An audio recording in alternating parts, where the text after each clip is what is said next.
Radyo Katipunan, 87.9 FM.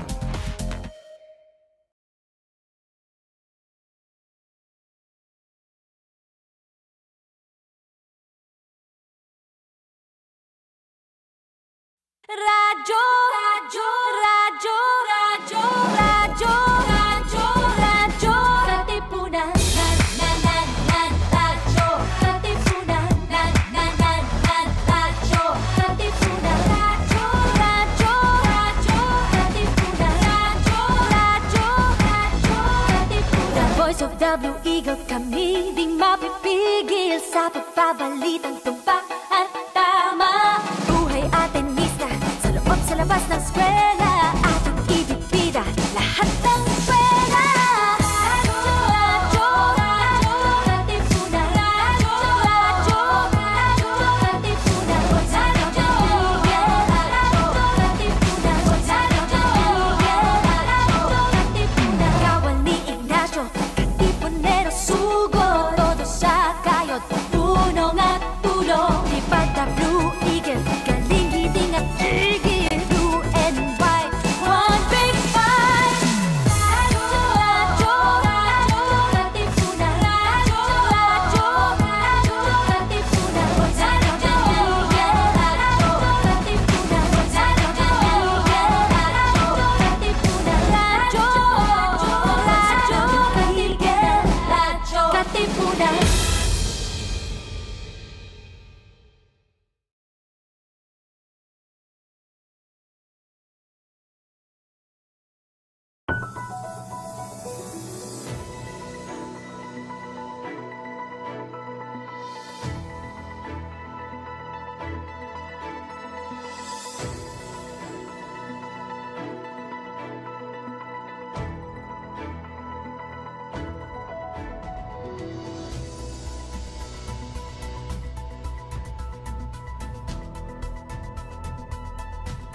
Of the Black Nazarene and the mass gatherings and going to the Divisoria last December. I saw them naman. They were very orderly. Oh, I yes, think yes. They were monitored and the police properly. Actually, I saw that also, but I considered that nevertheless a mass gathering. No? That was very dangerous. Yeah, no. Was that a kind of a violation of the IATF The mayor did not have any objections to it. He allowed it to happen. So I guess there were no violations made. The social distancing, the wearing of masks, and the sanitation of washing of hands and alcohol. No, I think they were all practiced. No, and it shows in the data. So actually the ano is in the pudding. No, the data shows it that as you can see. No, Doc Butch, it plateaued at what figure? It plateaued at around between 1.09 to around 1.11. So we are now at around 1.11. No? Actually, it's going down from 1.2. Yeah, as you can see, no, nakikita niyo ito, no, pababa na. We had the highest here at 1.15, no, 1.15. No, it was threatening to go to 1.2, if I recall. No? And we were, I could not give any comment on radio if we were going to 2.0 because wala pa yung data. But now we have data, and now we can see What does that mean that it's at the lower end of 1? At the end of 1, it's at the lower end. Yeah, well, for me, as long as the R value is above 1, there is active transmission in the communities. But the important thing here is to look at the trend of the R value. If the trend is still above 1, but going down or on a plateau or going down, or the curve is actually flattening in NCR. No? But as you can see on the headline here, surge seen in Mountain Province. Oh, what's causing that? That's the story now. No? So in NCR, it's good that we did not have a surge. It's good that we did not have an outbreak, sudden outbreak in NCR. But in the Mountain Province, no, I'll just show you the numbers here. This in the northern part of Luzon, we have here Benguet here. You have Pangasinan, the northern part of Kalinga, Isabela, and Mountain Province. No, they all have a positivity rate of more than 10%. No, ibig sabihin, 10% for every 100 persons tested, 10 are found positive. The WHO has set the ideal at 5%. So medyo malayo na. So are there airports open? Are they letting people in from I believe that it's outside? mixed. No, I believe that well, for one, it's due to most likely due to the new variant which came in the country, perhaps during the holiday season when we did not have the travel ban at that time. No, at that time, at the start of December, we still did not have a travel ban. Doon sa mga magagaling sa UK, no, those in transit, no, from Europe. So it could be because the new variant has arrived in the country in December and it is showing in our data. So you see all these in yellow. We put this in yellow because that is saddening, no? So will they be placed in stricter quarantine? I think they are already on localized strict quarantine, no. Yes. But another important thing here is the imposition of stricter monitoring of the borders. No, people still, of course, the mobility of people is one of the causes of surges. So we must be able to maintain the integrity of the borders. No? Well, I have another report here, January 28th, that's today. No? Cebu now is a serious concern, no? According to our report. No? Is that because of the sinulog? We don't know yet, no. But we surmise it's also because of the new variant, no. As you can see here, the graph is really going up, no, since the start of January, no. Perhaps the recommendation is really to do gene sequencing in the areas. I'll show you the areas again here, no. In the areas listed here, no, in yellow, and those above 10% in the positivity rate, to do gene sequencing in those areas to determine which variant it is, no? Perhaps evaluate and make sure that there are no other variants. Is that from the blood test as well? Do they get that from the blood test as well? From the swab tests, no? From the swab test. Yeah. All So once you're swabbed, no, it undergoes a PCR to determine if you have SARS-CoV-2, no? And then they can take the same sample and put it in gene sequencer to determine if there is a new variant aside from the B117 from UK, or if it is from the UK There's variant, also a South African variant or and the Brazilian variant. yes. So But the UK variant is supposedly more infectious. yes, no, the UK variant has a couple of characteristics which are of note. No? The first one, it is that it is more transmissible by 70%. It means 70% it is mas nakakahawa siya, sabihin na natin, than the previous But one. it's really in the nature of the virus to mutate. It naman. is. It is in the nature of the Unless it really is controlled or killed. Yes. No? The virus would like to survive as much as possible. No, a dead host is a useless host for him. No, he wants to replicate. He wants to survive. No, and to do that, he needs to be more transmissible. No, however, the second observation of the B117 UK variant is that it perhaps has the potential for increased risk of serious illness, right? Of severity of illness. Meaning, if before the variant found in Spain, remember, around August last year, the D614G variant, it was only more transmissible but not so fatal, right? But this B117 variant, no, there are publications now being written, no, and I've read some of them, and they said that there is a possibility that this B117 UK variant, no, carries a greater risk for severity of COVID-19. And And what are the indicators of that? The pathology of well, the greater severity. well, syempre, ang pinaka nakakatakot is the respiratory distress syndrome. No, when you hardly breathe. No, another one is the cardiovascular. So it affects your heart, increases your blood pressure, and destroys the cells of the heart. No? Another one is in the brain. No, so there is one article which I came across. No, I failed to print it. No, I just came across it, which said that it crosses the blood-brain barrier. Now I still have to confirm that if it is pre-proof or if it is But published. the person who was infected that was in Quezon City was apparently asymptomatic, di ba? Yes, so it is also possible that the new variant can cause asymptomatic.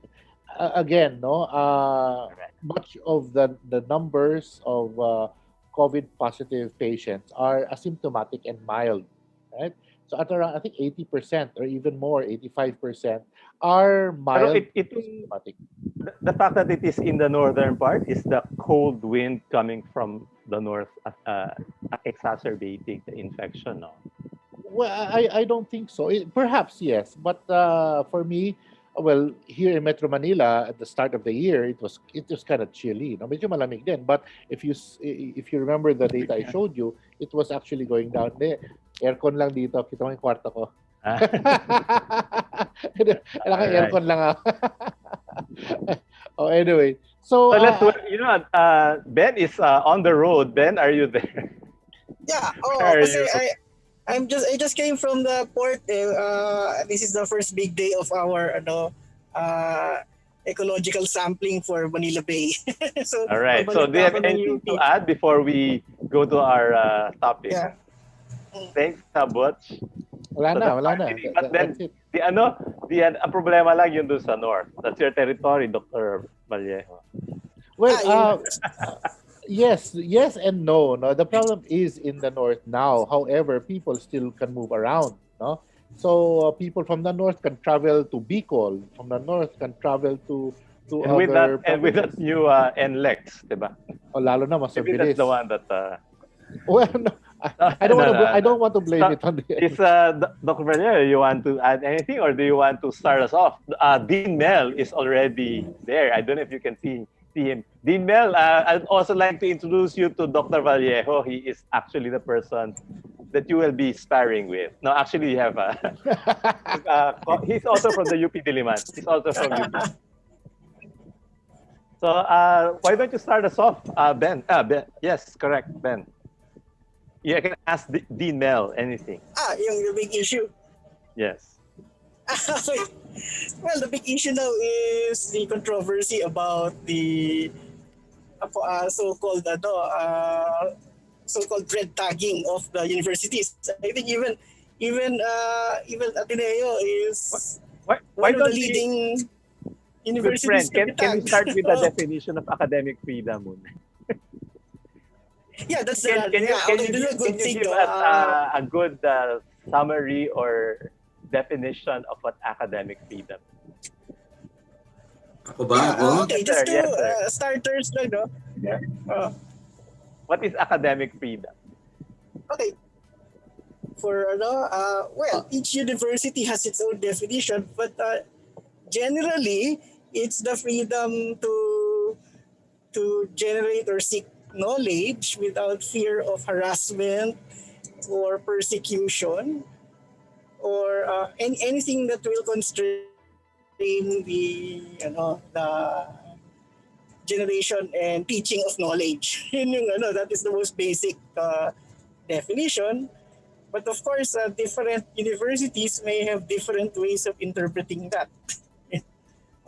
You have never been red tagged naman Dr. So, Vallejo. I don't know. Me, red tag, I don't know, it might be a mistake. Anyway. So, Dean, is there a legal definition of academic freedom? I really wanted to ask you that. Ang sagot diyan, wala. Wala. Bakit wala? Sapagkat talagang inintensyon na wala. Ang ating konstitusyon, napakaikli lang ng sinasabi tungkol sa academic freedom. Sabi ng Section 5, Paragraph 2, Article 14, dapat matamasa ang kalayaang akademiko sa lahat ng institusyon ng higher learning. Yun lang. Wala nang iba. Isang linya lang So, ang yata. sagot dyan, bakit ganun ang ginawa ng mga nag-akda ng ating konstitusyon? Bakit? Malinaw naman sa kanilang pag-aaral, sa constitutional deliberation, na sinadya talaga ang maikling pahayag na ganon sapagkat gusto nilang mas malawak, mas libre, more expansive, more free ang academic freedom kasi diyan lang magta-thrive ang progress ng sibilisasyon. Once you put a definition, it will straitjacket the concept. Kaya kung nilagyan mo ng definition, ibig sabihin, impliedly, madaming nasa labas. Pero hindi ganyan ang edukasyon. Kaya ang sinabi ng ating framers ng Constitution, hinahayaan na natin sa korte, sa Supreme Court, nalagyan ng, pakinggan ninyo, nalagyan ng parameters kung ano ang inclusive sa academic freedom. Hinahayaan sa korte. Bakit hindi hinahayaan sa Kongreso at sa Executive Department? Because these are political departments that can be swayed by erratic behavior.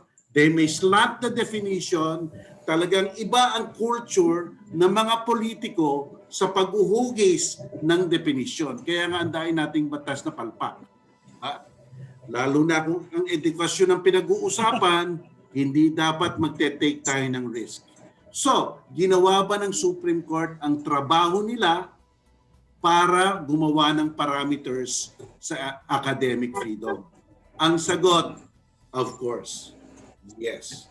So may kaso na, Dean, meron bang kaso na nagbunsod sa sunod-sunod na ang kaso. Sunod na ang kaso. Kaya hindi ko malaman kung bakit hindi pa natin nakikita ito. Ang pinakatanyag na kaso nga ay yung Ateneo case, di ba? LHS. Yung Ateneo case, yung merong isang tao gusto niyang pumasok sa seminaryo pero babae siya or something like that. Yung Ateneo, sunod na kaso na yan. At ang ginawa lang ng Korte Suprema, gumawa ng 4 na parameters. This is the absolute right of all institution of higher learning. Number one, to determine who may teach. Number two, to determine who may be admitted in school. Number three, what to teach. And number four, how to teach it. Yan lang. Hindi pwedeng lagyan ng definition. At diyan lalawak na nagbabago ang education. Dapat lumalago ng lumalago. Basta't niligay mo sa definition, constricted na yan by implication, by force. Ngayon, so may parameters na tayo. Ano ang pinapahiwatig ng apat na parameters na yan, yung right ng high learning na yan? Ang pinapahiwatig niyan, sila ang gagawa ng environment sa loob ng isang lugar kung ano ang pinakamaigi sa edukasyon nila. They will be the ones to determine the kind of educational environment for their students. Wala nang iba. Yung paaralan mismo. Of course, kaya nga meron silang apat na freedoms eh. Yun yung nagra-radiate sa apat na freedom. Hindi pwede, Prof, hindi ka pwedeng bigyan ng syllabus ng CHED. Hindi ka pwedeng bigyan ng syllabus ng CHED. Hindi ka pwedeng bigyan ng outline ng CHED. Di ba? So, therefore, ayun, okay. Idudugtong ko yan dun sa UP DND Accord. Ayan. Kaya naiintindihan natin kung bakit may accord na ganon. Ano nga ba din ang kasaysayan niya accord? Yung accord na yan, nagsimula yan ng martial law at pagkatapos ng 1989, di ba? Pinapanatili yan. Sapagkat ang UP, PUP, lahat ng state university ay pampublikong lugar. Lahat dapat tayo nakakapasok at nakakalabas dyan. Kaya lang kung ang makakapasok at makakalabas dyan ay state agents na magmamanman at magmomonitor, whether intentionally or clandestinely, makikita mo may epekto yan sa academic freedom. Magkakaroon ng self-restraint ang mga professor at mga estudyante sa malayang pagtatalakayan. May prior restraint atmosphere. So this is a martial law. Kahit nung martial law, meron na pala nung accord. Oh yes, meron na nung accord. At saka nirenew nung 1989 or something, no? But whether it was there or not, it was really necessary. Because nga, for the UP or any other public institution to be able to freely create their educational environment. Kasi kung madaming papasok dyan ng mga state agent na magmomonitor at magmamanman, you could just imagine na baka ma-misinterpret sila. Halimbawa, o sino may sabi nito, halimbawa, sinabi ng teacher, pag-aralan nyo itong mga katagang ito. Nagsisisi ako kung bakit hindi ako nakasama sa inyong revolusyon. Pero kung magkakaroon ulit, siguradong ako'y babangon sa aking libingan. El Filibusterismo yan. Jose Rizal yan. Kung pinagawa ang mga estudyante, gumawa nga kayo ng stage play dyan. Gumawa nga. Alam mo naman ang stage play talagang may nagdaan. Ay nako, nag-i-incite to terrorism yan. So, kung may ambience na ganon, ang mga estudyante mapipigilan sa kanilang creativity. Ang mga profesor mapipigilan. Yun yung tinatawag na undue self-restraint na nasa larangan ng prior restraint na pinagbabawal ng Constitution sa freedom of speech. Tandaan natin, ang academic freedom, salita yan. Freedom of speech rin yan. Kaya kung oras na nagkakaroon ka ng atmosphere of prior restraint, that is the chilling effect which should not be done. Kaya yung sinabi ni CHED Executive Director, sino ba yon? Na gagawa daw siya ng panel of experts na magde-define ng academic freedom. That is very dangerous. Oras na mag-define sila ng academic freedom, ganito na rin ginagawa nila. What is not academic freedom? At because that is the even effect. a definition. It is In fact, what straitjacking academic freedom is should be defined by the academic. Yes. Kaya nga, susundan lang natin Oo. itong 4 parameters na to. Okay na tayo. And that has withstood the test of time. Ang dami natin, ikaw, ako, tayong lahat. Because sabi ng teacher ko sa, let's say, sa constitutional law, gusto ko kayong maramdaman ninyo ang tunay na freedom of speech, sumali kayo sa protest. That is his style. Sabi ni Father Bernacion, fine, let's go. And ito, Dean, in the 1972 Constitution ba, there was a provision on academic freedom. In the 1972 Constitution, hindi malinaw yon. Hindi malinaw. Pero dito, anyway, yung sa 1972 is already immaterial. Now we have that, a very, very short provision Only one. in our 1987 Constitution, and it was intended because it ought to be. Hindi mo pwedeng straight jacket ang konsepto ng academic freedom. Ayan So, yun. itong ating kayo kapwa taga-UP kayo, Well, naman yung tama kasi ang definition ng academic, it's left to the universities to define their parameters for academic freedom. Di ba?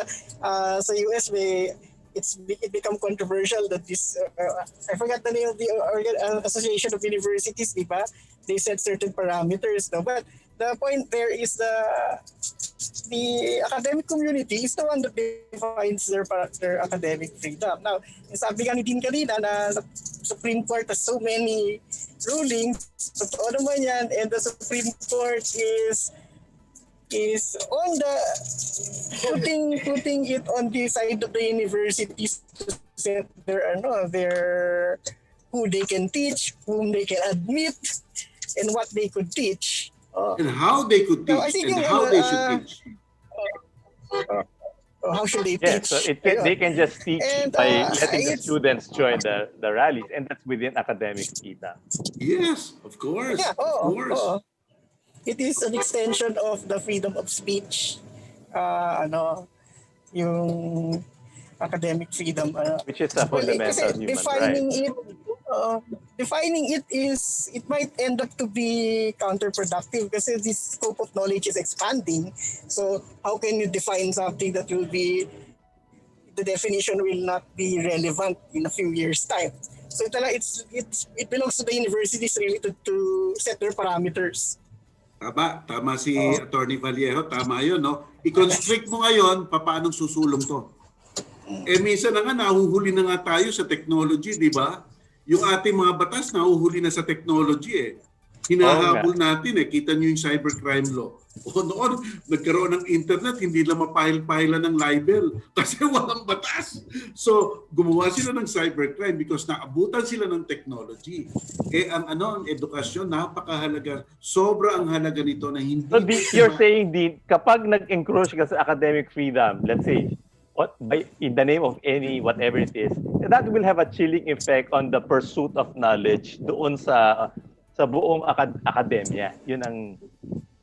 Of course. Alam mo, you do not have to actually, there should be, it is not necessary that there is an actual violation.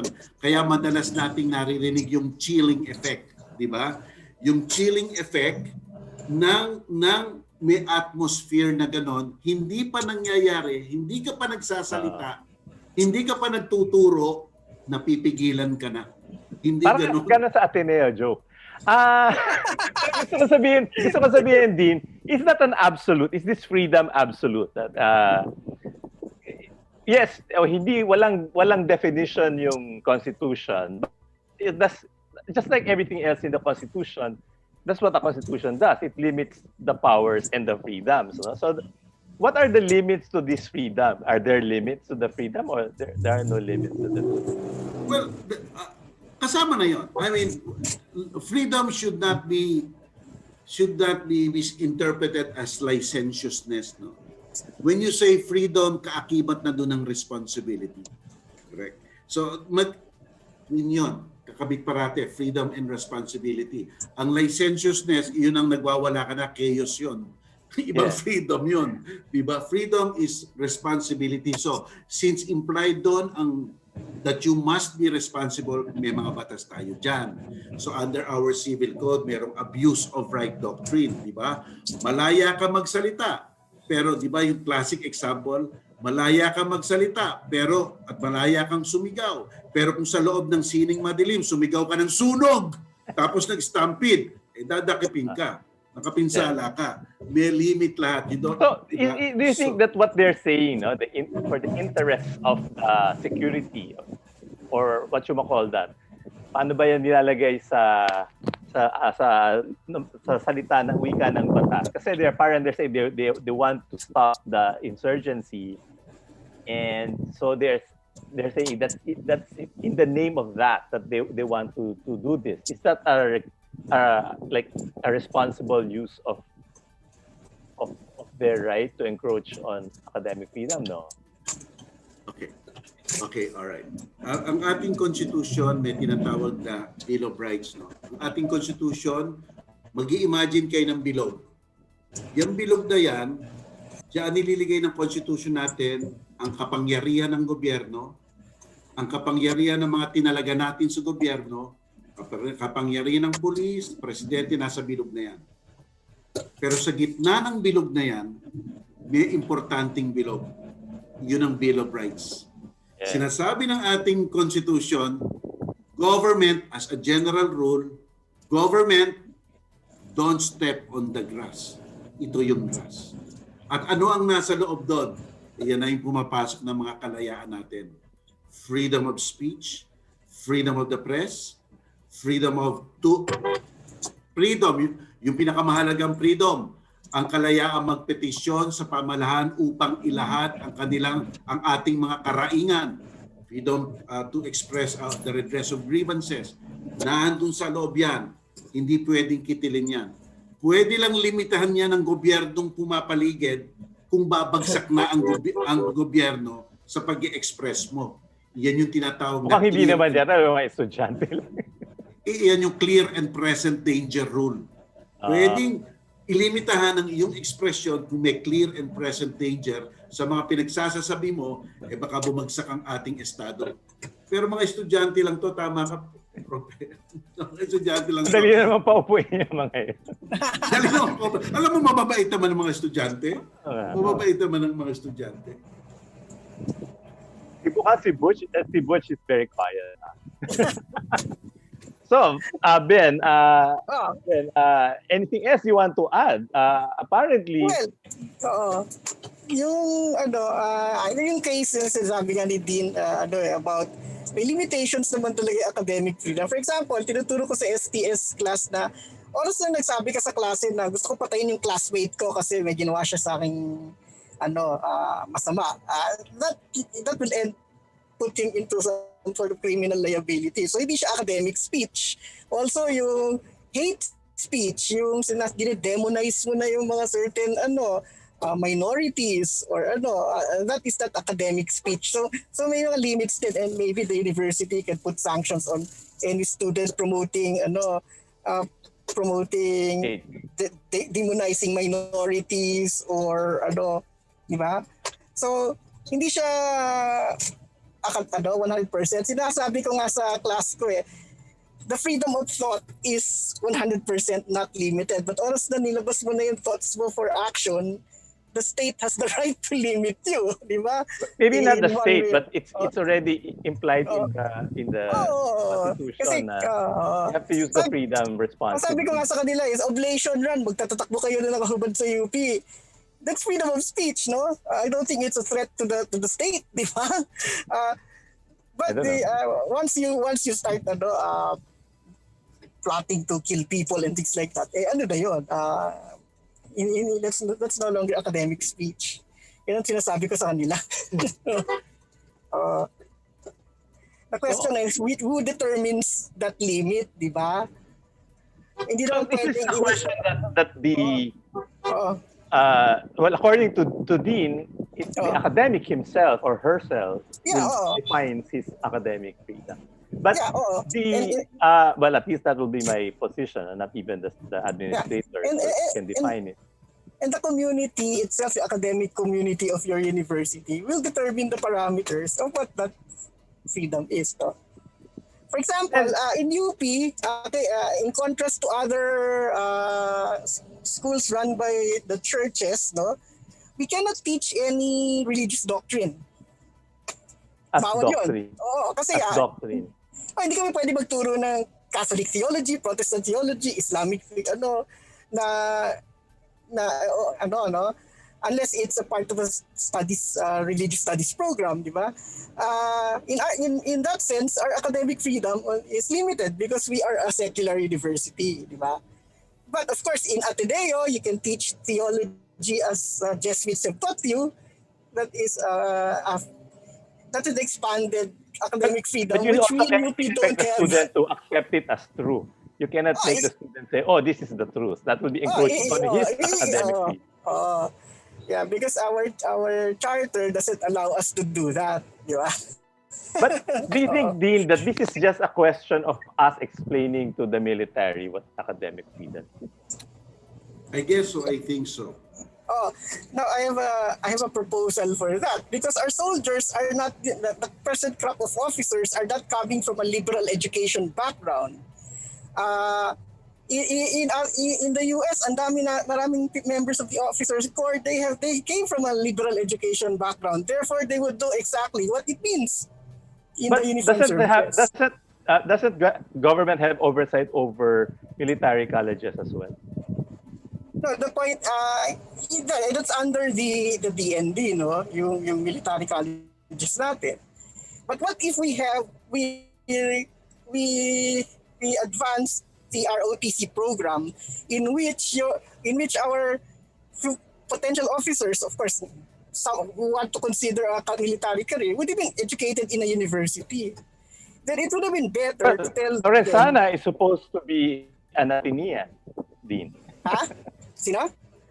Si Lorenzana is supposed to have gone to Ateneo, graduate school of Undergrad? business. Well, Graduate school of business. Talking about Secretary Lorenzana, well, we have to credit him in a way. Why?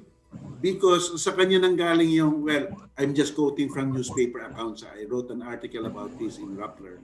So yung nagsabi nung di ba, yung nagturok yung mga PSG sa sarili nila ng vaccine.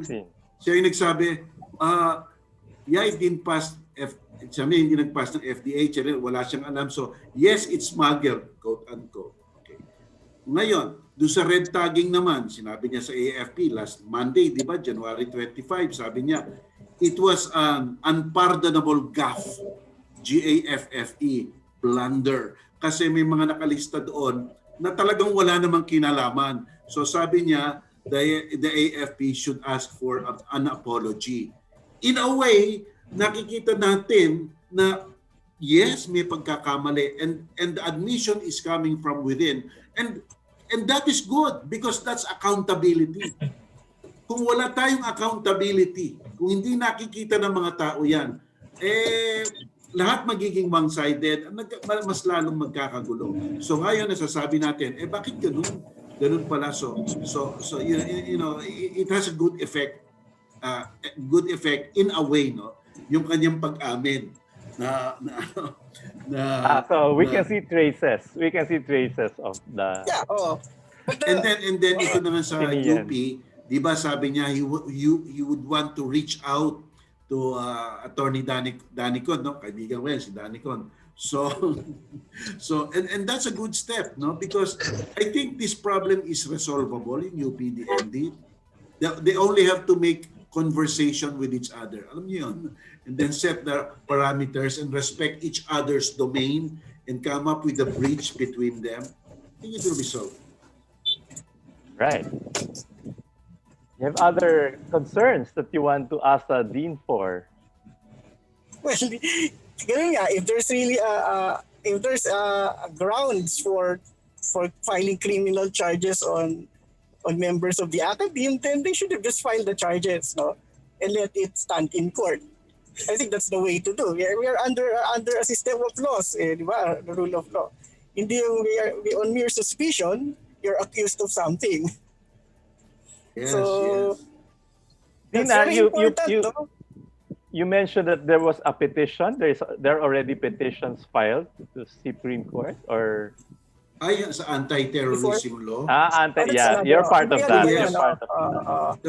39, and there's just it's a Is there spectrum because of there seems to be like they want the anti-terrorism council wants to define the certain groups terrorists, and therefore it encroach. That's the reason why they cannot recruit to those groups. Are these two related? well, alam mo well, this is now at this was that particular issue is one of the issues elevated sa Supreme Court, no? Because when a particular group, not even the judiciary, tags an organization or an individual, it might destroy the constitutional presumption of innocence. Biro mo, pumapasok ko pa lang sa korte, may tag ka na. It's so mahirap yun eh. Kaya that's all up now in the Supreme Court. Ang daig-daig issue dyan, yung suspicion. Why is the threshold of an arrest mere suspicion? Yan ang mga issue dyan. Why is ATC given so much power? Sometimes, power replacing the court. So those will be the issues heard on February 2 at 2021. Malapit na yung oral arguments. So, but do you think that it's not related? The move to police the university and the anti-terror law. My personal opinion, yes, this is the effect of the anti-terrorism law because when you look at the anti-terrorism law in detail, the threshold for an arrest is mere suspicion. Mere suspicion. And I'm telling the way you look at the text now, okay, suspicion. Nagkamali ba? Was this a misadvertent statement? Pero no eh. The word suspicion was repeated 8 times in the law. 8 times. And siguradong sinadya na yon. And so therefore, kasi basta't ikaw ay mag-aaresto, dapat may probable cause ka. Kahit na yung stop and freeze, yung fini-freeze ka, may parameters dyan ng Supreme Court. Dapat it must be in a suspicious place. Dapat the person is may mga action, dapat, and there is an instant probable cause on the officer to search. Pero dito, parameters like that are missing. But again, I said it's now elevated to the Supreme Court. And let's see what will happen there. But yes, I agree that I feel that this is connected somehow.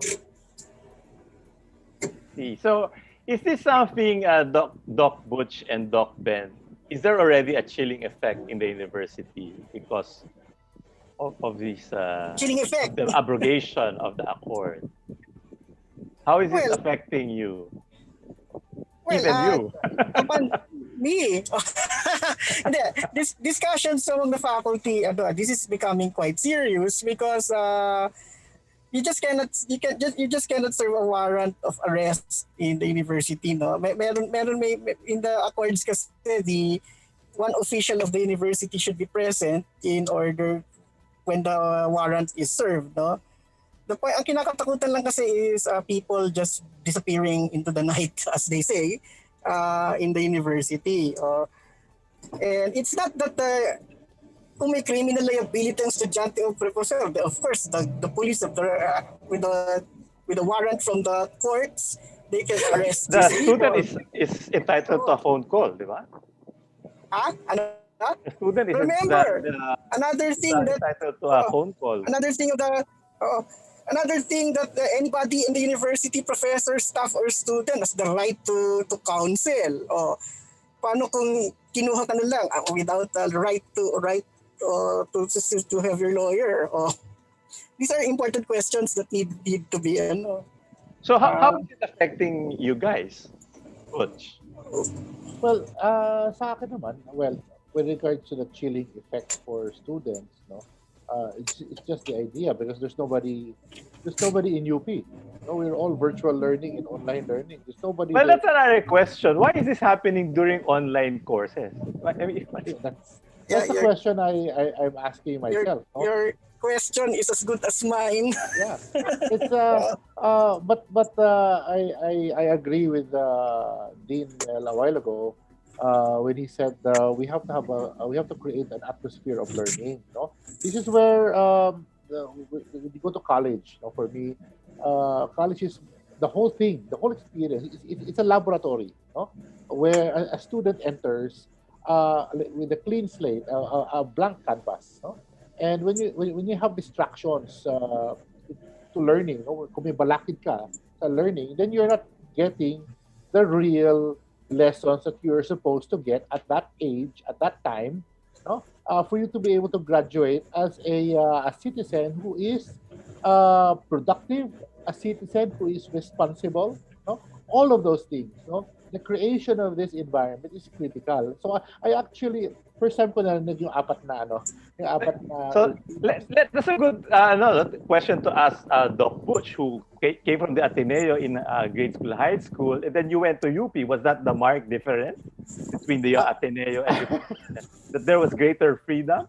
Yes, yeah, no, I must admit, no. So sa family namin, it's really go Ateneo from grade school to high school, and then you go to UP kasi mas mura. Pero there really is a big difference there. No? When I went to UP, it's really a culture shock. No? On the very first week, people were inviting me to cut classes, and you know. And that was formative for you. You thought that you learned more from that. The freedom actually of learning to choose your own teachers, to choose your own schedule, to choose which courses you want to take this semester. It's very liberating for a student kasi ma-fine-tune niya yung kanyang pag-aaral depende sa kanyang strength. No? But with the chilling effect that we're talking about now, no, baka number one, baka hindi na pumasok yung mga estudyante dahil natatakot sila. Hindi na sila mag-aaral. No? They will choose professors, and some professors might be, you know, baka hindi maipili, those good ones. No? All these effects, all these affect the learning of the student. No? The way, how fast the student learns, you know, how the student absorbs the lessons in life to prepare him for life. Lahat yan is affected by anything that will challenge his apparently Dean and Ben and Butch, they want to hold forums or lecture series itong military in UP. Parang they want to re-educate the university community. Is that allowable? Is that something? Yeah, it's allowable if they made the request to the university officials concerned. And UP has been doing that, no? We've been inviting speakers from the military, no? Not only in the context of the ROTC program, but also in the context other contexts. But it's the university inviting them, but it seems to be implying that they can just go there and do their teaching. No, they cannot go there and no, they have anything here. No, it's not possible. Example, if there's somebody from another university, like you guys from Ateneo, you want to talk to UP, yeah, you don't want to talk to give a lecture in UP. Remember, it's either you request the dean of your college in Ateneo will request the dean of the college in counterpart to sa UP, and in almost all cases this is granted, no, and or the university will invite you to speak, di ba? That's how it goes, no? Hindi, you just cannot go here and talk and go to a classroom and talk, no? So if the military wants to speak on campus, it's so simple. They just have to write a request to the appropriate university official, and that is the chancellor or maybe the deans, if that's that level. And in almost all cases, these things are granted. You know, but of course, whether students will attend, that's another thing. We cannot force our students to attend. Teachers cannot even force their students to attend. Well, a similar case actually, Jovi, is when there's student council elections in UP. You know, the student council nominees will go to the classroom. They will seek the professors' permission to put out their platform, and most of the time we agree, no. But during the time that they're talking, students are free to leave and enter. They're not being forced to listen to these the mga plataforma ng mga nominees. Parang ganun din, no? Kailangan may permission talaga ng isang learning institution. Kasi sila naman nabanggit ni even the Dean notion Mel, that sila the talaga. military should be educating us, is that something that should even be considered? Why should the military think that they have a truth to share to the civil society? Maybe Dean Mel can Well, let's say, I've been teaching sa Ateneo for 35 years, no, sa law school. And then, I became dean ng FEU. And I make sure that kung nagkakaroon ng symposium, nagkakaroon rin ng balance. For example, inimbita namin sa FEU yung mga soldiers nung dun sa Marawi siege, no? Even today, di ba, kung ano na nangyayari doon, no? And they presented to us how they're working, how they're yung para bang yung the battle of the minds and the spirits of people, no, kung paano nilang hinihimok to mga tao ulit para mapalapit sa kanila. And these are legitimate stories, these are legitimate opinions, no, that are always welcome, no, in an educational institution. Kaya nga sinabi sa educational institution, it's a marketplace of ideas. You just have to welcome all sorts of ideas there. Like if somebody wants to talk about communism or Marxism or liberation theology, fine, go ahead. But of course, you must not cross certain lines, no? And a private institution like Ateneo or UP can tell that to the speaker. This is the philosophy of the school, but we'll give you some leeway. No problem with that. You just have to be conscious about that. And that's fine para sa amin because also nando naman yung mga professor at mga lecturers na could guide the students, no, on how will they traverse, no, how will they approach symposiums like that. So open kami doon. I mean, I don't see any reason there, no. But of course, dapat magpa-fact check tayo na magpa-fact check parate para hindi false news or fake news ang nakukuha natin. All right. So do you think the vigilance should really be on the part of the academic community? Yes. I think so. We have to be responsible. The academic community should always be responsible. Kung totoo nga, di ba, may nag-re-recruit doon or something like that sa UP, they should at least investigate. Para lang sa akin. And see what is the root of this. I have another question. You can answer it or not. Which is worse, to recruit to the Communist Party or to the Society of Jesus?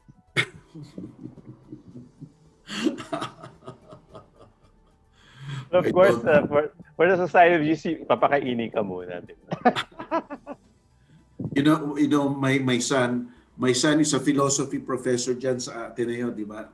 And yes, sir. One time, napasyal siya sa nag-seminar vocation siya, deciding whether to become a Jesuit or not. So, nakita siya ni Father Bernas. Sabi ni Father Bernas sa kanya, "Oh, Joseph, why are you here?" Sabi ni Joseph, "Father, just to make sure I made the right decision not to join." No, I'm just joking. Pero nagjo-joke lang siya. But I always thought Joseph was oh, yes. Joseph materiales fuertes for the society. Yeah. Ako, I don't know. Maybe one of these days, magpapaalam niya sa amin. I don't know. Actually, Jovi, Kamukha yun ni Prof. Ong since prep yun, Ateneo yun hanggang college, ang masters niya. Ateneo rin, nagturo pa sa Ateneo. I mean, but in fairness, society does not actively recruit. It does not actively recruit anybody. Jovi, I'd like to share then. The society tried to recruit me. They did? What did they tell you? You? Well, actually, it was Father Thomas Green, SJ. He told me to, we have a discernment seminar in the Loyola House of Studies. Why don't you go? We'll feed you. Heavyweight pala, heavyweight. Heavyweight ang feed you. recruiter mo, Prof. So, actually, it's the word feed, to feed you, which got me. Well, I went through throughout the whole discernment process. We even went to the Arviso house, the pre-novitiating, and at the end of it all, they told me, after all the assessments, all the tests, they told me, I think you're better off out there in society. Yeah. But continue praying. And I'm a doctor now, so that's It's a remarkable thing, no, nung at least nung araw natin sa Ateneo nung in the 80s and I think most of us, if not all, most of us nagko-cross ang mind talaga na should I join the Jesuit? Kasi ako rin nag-seminar vocation ako just like si Prof. Ang kabatch ko dyan, sila Jimmy Ophelia, everybody, no? So, naglulukan nga kami hindi kami pumasok, pero so it crosses your mind talaga because of philosophy and theology. Philosophy and theology sa Ateneo noon was the highlight of each year, no? Yung oral pinaghahandaan talaga, nasa quadrangle lahat po, nagdidiskurso, wow, categorical, imperative, lahat mga ganyan. Spectacular. I like it. So, we have 4 more minutes. Dean, what are your impressions? Do you think the battle in the Supreme Court on the anti-terror law will be? What are your impressions? And you can also have your last word. This is my personal impression lang, and I hope if people in the Supreme Court are listening, and I hope they don't mind, okay? I'm a little bit nervous because I'm biased against the anti-terrorism law. I feel that it's bad for our country. So I'm nervous because most of the justices are appointees of the present president, no? And I think that's a legitimate concern for me. I'm a legitimate concern. But be that as it may, we still went up to the Supreme Court because we have so much hope. No? We have so much hope on the institution. So that's just my feeling. So I just tell everybody, let's pray. Let's pray that they will see our side of the coin and just move on from there. No? So we go through the. Kita nyo yung sinasabi nung Nadjari noon na nire-red tag yung pati yung mga petitioners, nire-red tag sila. But the point is the petitioners precisely went up following the legal process, going up to the Supreme Court and letting the Supreme Court decide and saying, okay, it's up to you now, tingnan natin. So that's how you make institutions strong. Diba? And if we lose, if we win, we take it on the chin and move on. Yeah.